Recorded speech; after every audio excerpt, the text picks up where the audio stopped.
Wakey, rise and shine. Good morning to everyone. Hello everyone and welcome back in a new episode of our Minecraft series.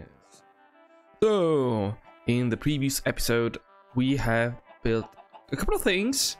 Actually, the beekeepers down to the village. Over there, you see that? With the little box block. And we also built the blaze farm. So now we have a steady supply of blaze rods, and we can build various different things like copper lamps, like we can brew a lot of stuff we are no longer short of. Well, we actually never were, but what is the thing that I want to get off our to-do list? Prepare a nice blaze farm, in the case we ever need it. So, in today's episode, as I had declared at the end of the previous one, I want to start by working on this automatic bamboo farm. We are going to build it down into the logging camp, and since it's going to be a tiny bit wide, we have to decide very carefully where to place it. And I want to place it underground because it's simply easier.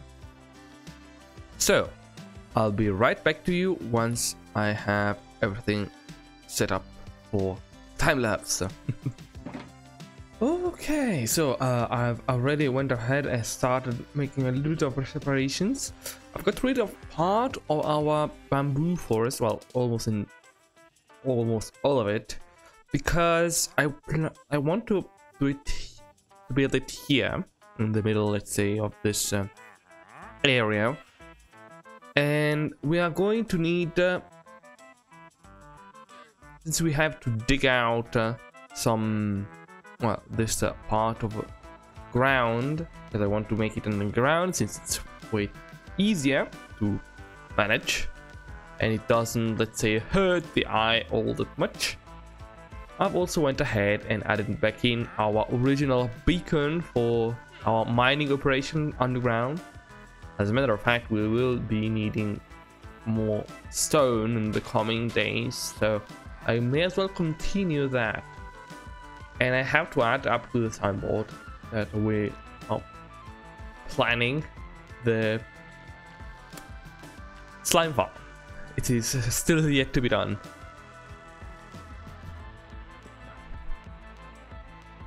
Okay, so we start by actually carving out the place in which our farm is going to reside, to be built. You can see the game is struggling a little bit, keeping up with the sheer power of our beacon. You have to complain with Mojang for that. Unfortunately, I can't do much about it. I believe that this is the most optimal, let's say, setting for playing Minecraft, at least in my case. Not having a powerful laptop on which to run the game itself, it's definitely a hindrance, but I can't do all that much about that. So we are slowly making our way down. We have to make space not only for the bamboo, which you can see at the side tends to grow quite a lot, but we also have to factor in what goes around that, which is basically the farm itself. We need to dig a little bit lower for allowing space in which to place the actual collection system, which is going to be just as for many other farms we already built for Minecraft with an helper.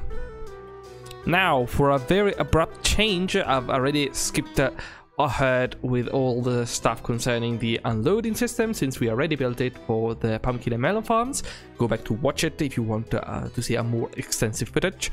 You can see me here struggling in getting the flying machine right.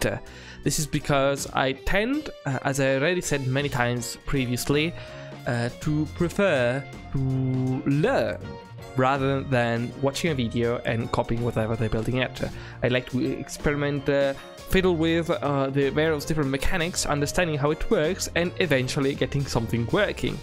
Very interesting on this, well, this is actually our first flying machine, and is the leaves on the side, which are very important because we have, by using slime blocks as actual blocks that we move around, we have to keep well, to keep in place the non-sticking blocks. Let's call them like that.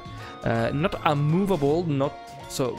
There are two kinds of blocks you can use: either non-sticking, like for example in our case leaves, to which slime blocks do not stick to, but if the machine goes against them, they break the leaves. Or on the other hand, you could use unmovable blocks, like for example obsidian, bedrock, or anything with an inventory. This is obviously much more expensive, so I went for this leaves approach. And then finally, once I'm getting it done, I managed to get it working back and forth, because what I was struggling with was not the actual flying machine, rather the mechanism for sending it back, because we are going to start from one side, goes over to the other, and harvests, well, breaks actually the bamboo, and then it gets thrown back to get back to its resting place. This is the harvesting mechanism, all done and dusted. Very simple, and it's used for various different machines, even for sugar canes, for example. There are our model, let's say it's a little bit more old school, the one we have with the observers. Instead, the most modern, most highly productive farms tend to use flying machine. I wanted to just quickly apologize for the delay on the publishing of this video. This basically an entire week jump. Last week I was sick and I couldn't manage to get anything out. Also because my schedule tends to be very, very, very tight. Meaning that I have the exact amount of time for recording the footage, editing it, and uploading it. So bear with me. Back to the video. Welcome back. So quite a bit of time went by, and the project, as per my usual, went out of hand. Here we have our restored forest with its glass pit. You can see that we have a nice and flourishing under, well, a greenhouse, I would say, bamboo greenhouse. And yes, the farm is almost entirely complete. I have to just cover up a couple of blocks. And over here, I still haven't built the signs. These are the controls for our farm. High-tech. Now, we have here a button and a lever. The lever toggles whether this farm is supposed to run on its own, or if it does require human input, so us. And that human input is this button. So when this lever is on, this button doesn't work. Well, let's put it like that for simplicity.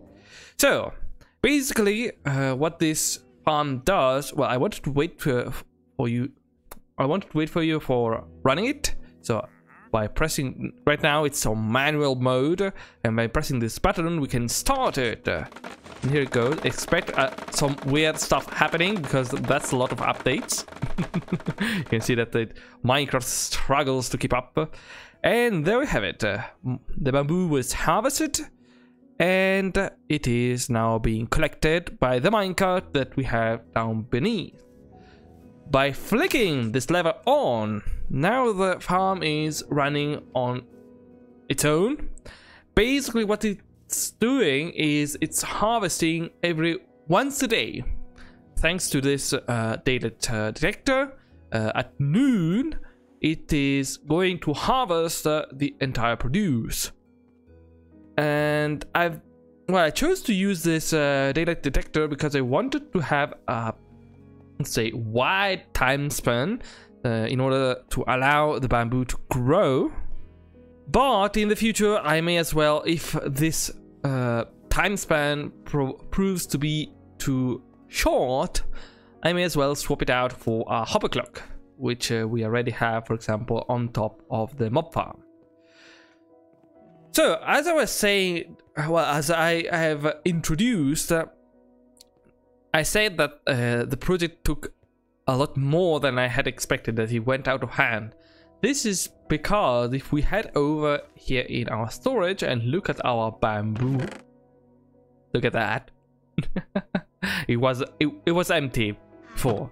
So yes, I've implemented an automated crafting and funneling and restocking mechanism.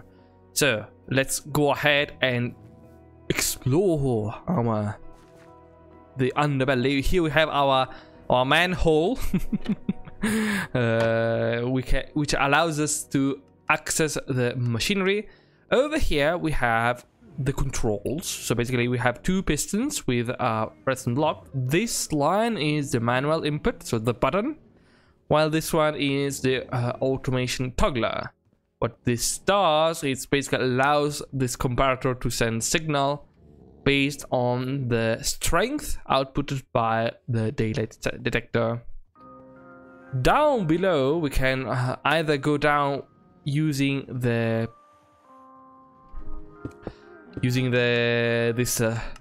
redstone line or the scaffolding.